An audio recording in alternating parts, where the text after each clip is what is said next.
పదేండ్ల BJP పాలనల తెలంగాణకు గాడిద గుడ్డిచ్చిండ్రు కేంద్ర సర్కారోళ్ళని సీఎం రేవంత్ ప్రచారం చేస్తుంటే బీజేపీలు చూడుండ్రి సీఎం రేవంత్ కు వ్యతిరేకంగా వంకాయ బొమ్మలతోని ప్రచారం చేసిండ్రు.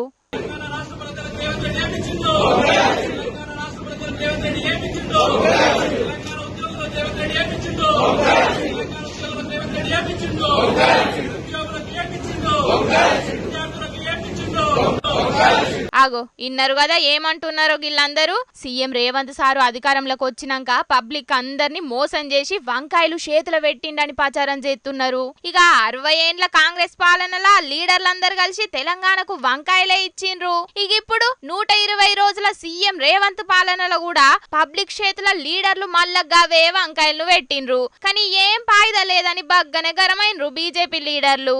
అసలు తెలంగాణ రాష్ట్రం ఇచ్చిందే కాంగ్రెస్ పార్టీ అని తెలుసుకొని చాలా మంది అమాయకులున్నారు బీజేపీ లీడర్లని ఆళ్ల మీద గరమైతున్నారు కాంగ్రెస్ పార్టోళ్ళు. అయినా గాడిద గుడ్లు వంకాయలని లీడర్ల నడుమ తిట్టుకునుడే సరిపోతుంది. అసలు జనాలకు కావలసిన సౌలతుల గురించి ఆలోచన చేసే లీడర్లు ఎవ్వరు లేరని అనుకుంటున్నారట చాలా మంది. ఈ ముచ్చట ఎరకైనోళ్ళు.